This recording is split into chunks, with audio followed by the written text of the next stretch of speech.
Selamat datang di channel Yahanedi. And hey, remember, belajar Islam itu asik loh. So today, we're going to talk about one of the most recognized and honestly one of the most debated symbols in the entire world, the hijab. It's so much more than just a piece of cloth. It's a story, it's a statement, and it's a symbol with 1,000 different meanings. Let's get into it. You know, for a lot of people, it all starts with a really personal moment. This quote, it's from a real story about a 9-year-old girl whose life pretty much changed after a single comment from a nurse. One day, she's just a kid, and the next, she's stepping into this whole new world, all because of this one garment. So that one moment, that one girl's story, it's like a doorway into this huge global conversation. We're zooming out from her experience to try and understand a symbol that touches millions of lives. And you'll see, each one is in its own unique way. And boom, right off the bat, you can see just how different this can look. I mean, on one side, you've got the very traditional forms of veiling.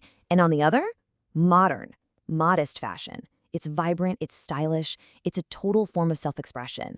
It's the same idea of modesty underneath, but they look like they're from two different worlds. Okay, so when we say hijab, what are we really talking about? That word gets used as a catch-all for everything, but the reality is way more diverse. Let's break down some of the terms so we're all on the same page. All right, first step, you've got the abaya. That's the full-body cloak. Then there's the niqāb, which is the veil that covers the face but leaves the eyes open. Jilbab is kind of a general term for an overgarment, and kumor refers to head coverings. It's good to know these because they each have their own story. All right, here's something that might actually surprise you. The key verses in the Quran that talk about dressing modestly, they don't actually use the word hijab to mean a headscarf. Instead, the verse people point to uses the word jalabib, which is plural for jilbab, those cloaks we just mentioned. It tells women to draw them over their bodies. And the reason it gives? It's pretty clear. So they'll be recognized as believers and protected from being harassed.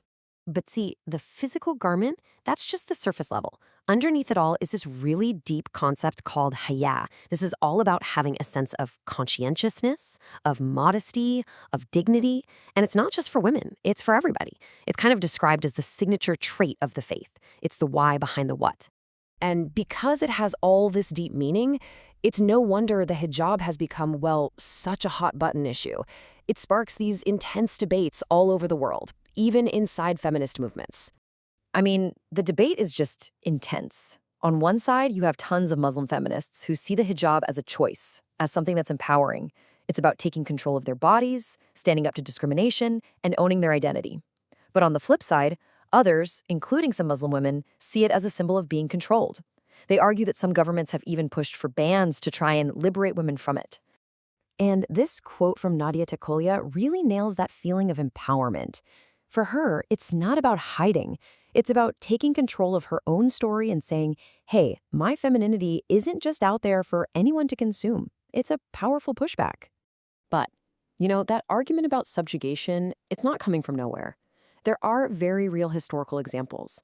Movements like the Sahwa in Saudi Arabia use their power to enforce really strict dress codes, which turned the veil from a personal choice into a tool for social control. And just when you think you've got it all figured out, bam, research throws a curveball. A study actually found that women who wore the hijab reported having a more positive body image and even better self-esteem. It's just so complex. So what does all this tell us? It tells us the meaning of the hijab isn't frozen in time. Not at all.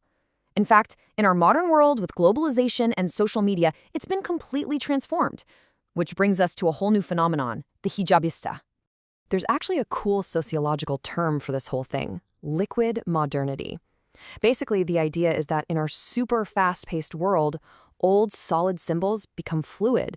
They can be stretched and changed. The hijab is no longer just one thing. It's this flexible tool that people use to express who they are. And man, you see this everywhere. The hijab has become a canvas for fashion.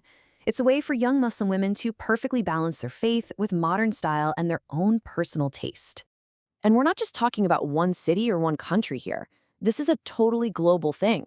It's like a language of style that's used to express everything from personality to these amazing hybrid identities of women living between cultures. It's understood everywhere, from Jakarta to London. Social media has basically put this whole thing into hyperdrive. It's turned the hijab into a fashion icon and created this massive industry for modest fashion. But with this huge explosion of hijabista influencers, it raises a really important question. When a religious symbol becomes a product you can buy and sell, does it start to lose its original, deeper meaning? Which all leads to this really deep, tough question that a lot of young Muslims are asking themselves. Is my choice to wear this an authentic expression of my faith and my identity, or am I just being influenced by trends and what's for sale? Is the hijab wearing me, or am I wearing the hijab? Okay, so we've looked at this from all these different angles. The personal, the spiritual, the political, the fashion. So where does that leave us? What can we really say about this symbol? I think the biggest thing to remember is this. The hijab is not just one thing. It's not a monolith. It's a living, breathing symbol. Its meaning isn't fixed in stone.